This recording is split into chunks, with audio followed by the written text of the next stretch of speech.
the heart of this nation, under skies so blue, there's a spirit that's stirring, values strong and true. from the mountains to the prairies, from the cities to the sea, we stand for liberty, for faith and family. We're diving deep into the heart of what we believe. Well, hey everyone, and welcome back to Deep Dive Podcast Show. We've got a really interesting and frankly quite significant story making headlines today. It involves a major audio company, one you've probably heard of, and a hefty sum of money they're paying out. We're talking about Harman International Industries, known for brands like JBL and Harman Kardon, agreeing to pay a whopping $11.8 million. And why? For allegedly evading U.S. duties on Chinese aluminum imports. Speaker 2, this sounds like a pretty big deal, doesn't it? It really is a big deal, Speaker 1. Harman is a massive player in the audio world, supplying components for everything from high-end car sound systems to consumer electronics we use every day. So when a company of this stature is hit with an $11.8 million settlement, it definitely grabs her attention. It's not just about the money, though. It's about the principle of fair trade and following the rules. And this wasn't a one-off mistake. It allegedly went on for over a decade. That's a significant period, for something like this to be happening under the radar. Over a decade? Wow, that's a long time to be operating under, shall we say, less than transparent conditions. So for those of us who might not be experts in international trade, can you break down what these anti-dumping and countervailing duties actually are and why they're so important in the first place? Absolutely. Think of it this way. These duties are basically tariffs or taxes that the U.S. government puts on imported goods to ensure fair competition. Anti-dumping duties come into play when a foreign company sells products in the U.S. for less than what it costs to produce them, or less than they sell them for in their home country. It's a way to prevent them from dumping cheap products on our market, which can really hurt American manufacturers trying to compete. Then there are countervailing duties, which are designed to offset any subsidies that foreign governments might give their industries. So if the Chinese government is helping their aluminum producers with financial aid, the U.S. might add a countervailing duty to level the playing field for our own aluminum companies. It's all about protecting American businesses and jobs from unfair foreign trade practices.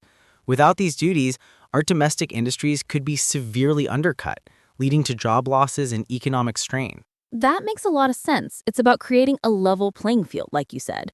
So in Harman's case, they were importing these heat sinks, which I understand are common thermal controlling devices in electronics. And these specific heat sinks, made with extruded aluminum from China, were subject to these duties. What exactly did Harman do wrong, according to the allegations? Well, the allegations state that from June 1, 2011, all the way through March 31, 2023, so almost 12 years, Harman knowingly imported these heat sinks without paying the required anti-dumping and countervailing duties. And it gets worse. The United States further contended that when Harman was confronted about this, they not only concealed their failure to pay, but actively decided not to disclose their knowing avoidance of these duties to the U.S. government. So it wasn't just an oversight, it was allegedly a deliberate act to avoid paying what was owed, and then an attempt to cover it up when questioned. That's a pretty serious charge involving a lot of intent. Wow, knowingly and concealed, those are powerful words that suggest a clear intent to defraud. It makes you wonder how a company of Harman's size could manage to do this for so long.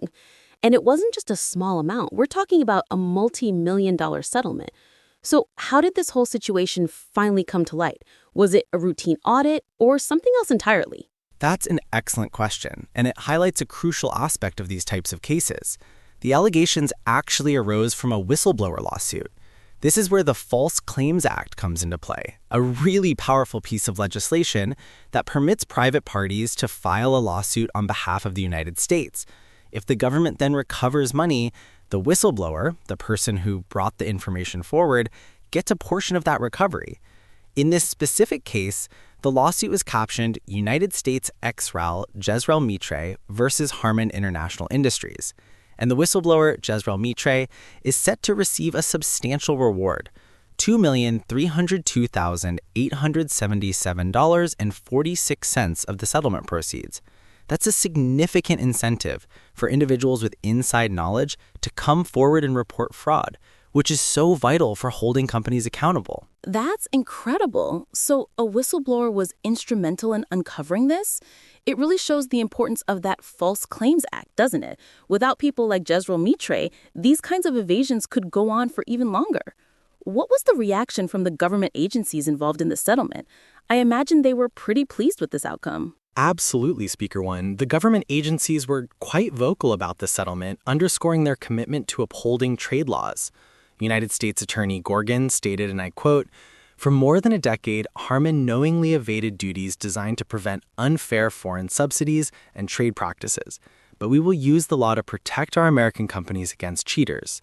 And when we catch them, they will pay for it." That's a pretty strong message, indicating zero tolerance for such practices. A very clear message indeed. It sounds like they're drawing a line in the sand, telling other companies that these duties aren't just suggestions, they're the law. What about Customs and Border Protection, or CBP, and the Department of Commerce?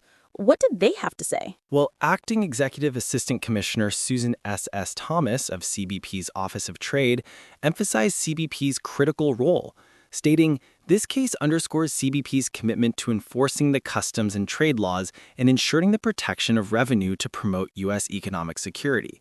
She really highlighted how important their enforcement is in protecting American revenue and security. And Christopher Abbott from the Department of Commerce, performing the duties and functions of the Assistant Secretary of Enforcement and Compliance, added, "We commend the sustained effort and diligence of DOJ and CBP in maintaining the integrity of AD/CBD orders. Their work ensures that American industries and workers receive the relief they are entitled to under the law. It's not just about collecting money, it's about protecting American industries and the workers who depend on them. It's a coordinated effort, and they all sounded unified in their message." So we're seeing a really strong, unified front from the Department of Justice, CBP, and the Department of Commerce. It's clear that these agencies are working together to enforce these trade laws. And the Office of Inspector General at the Department of Commerce also weighed in, didn't they? Yes, they did.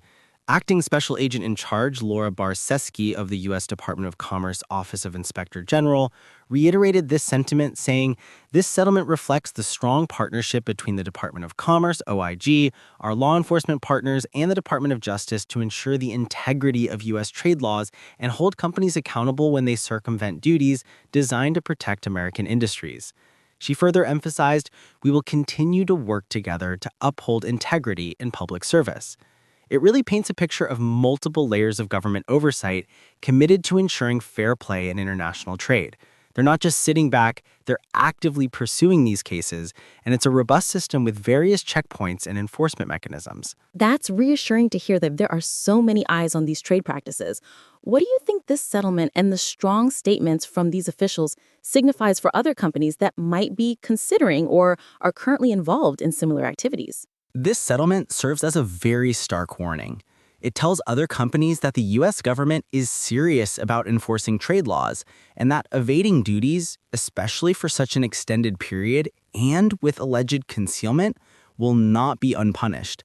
It's a clear message that the system has mechanisms like the False Claims Act and whistleblowers to uncover these hidden practices.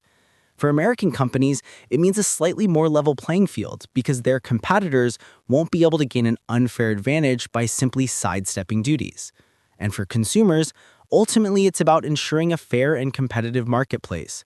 When duties are evaded, it disrupts market dynamics and can harm domestic industries, which then has ripple effects throughout the economy. So it's not just a fine, it's a statement. A statement that fair trade practices are paramount and that the U.S. government is actively protecting its industries and economic security.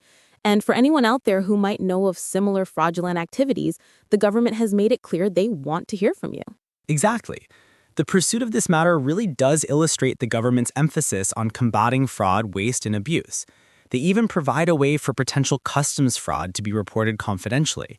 It underscores that transparency and accountability are expected from all businesses operating within the U.S. market, regardless of their size or reputation.